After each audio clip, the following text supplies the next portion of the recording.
We're told today that the figure of £6 million per day that it costs to house migrants in hotels is short of the mark, that it's actually 8 million. Well, what we've got to remember is that over the last 2 years there have been individuals buying up, individuals transforming hotel chains, fairly second-rate hotel chains. Even hotel chains like Novotel have been mentioned, Mercure, and so on. Hotel chains I've stayed at. I didn't like them much when I stayed at them, but to think that this is the place where we're putting migrants and then claiming these are five-star hotels is outrageous. Deals have been struck with the Home Office, with things like the Payman Club and so on, to take migrants for a 2 year period. So it's not as if this is something we can turn round fast, because those deals are signed and sealed and delivered. And some people are raking in a lot of money because of those deals signed, often with Suella Braverman or with Priti Patel. And this is part of the migrant propaganda, the propaganda against migrants.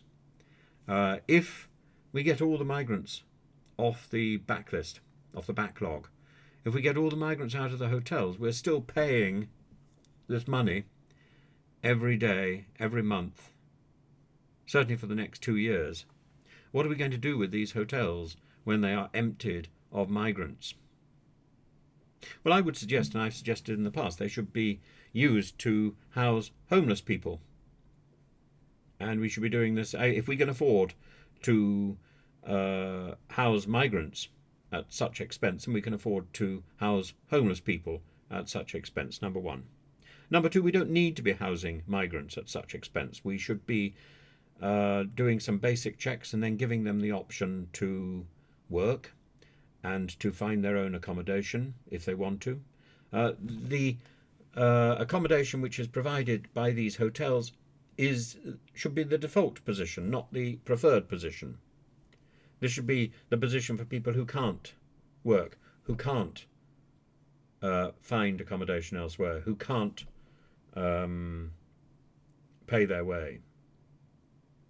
And part of the idea of encouraging people to work is for them to demonstrate their commitment to our society. I don't see that commitment can possibly be demonstrated when they're holed up in a hotel or in a detention centre, being treated appallingly, being subject to torture and inhumane treatment, as we have learnt from the site near Gatwick today.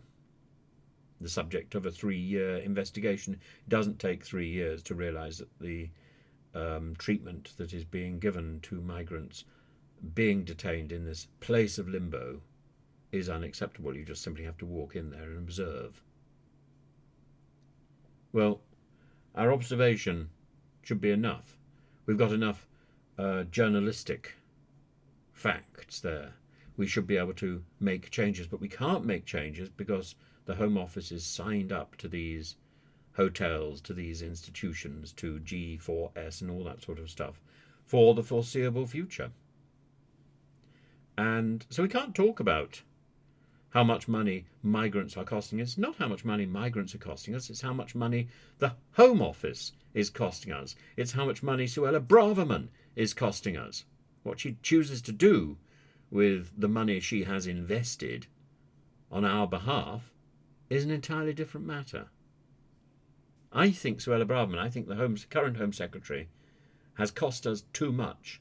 She's got a Rwanda plan that doesn't work. She's got a Bibi Stockholm barge that doesn't work. She's got various airfields that don't work. What works in Suella Braverman's mind? And what works in reality? There's a mismatch. And part of the mismatch is that she is demonstrably lazy. She appears at a Commons committee and doesn't know what page she should be consulting. She can't answer clear questions. She hasn't mastered her brief. She's of the same school as Liz Truss. Let's have a summary. Well, she should be doing the hard work and getting to grips with the details, and without that she should be replaced.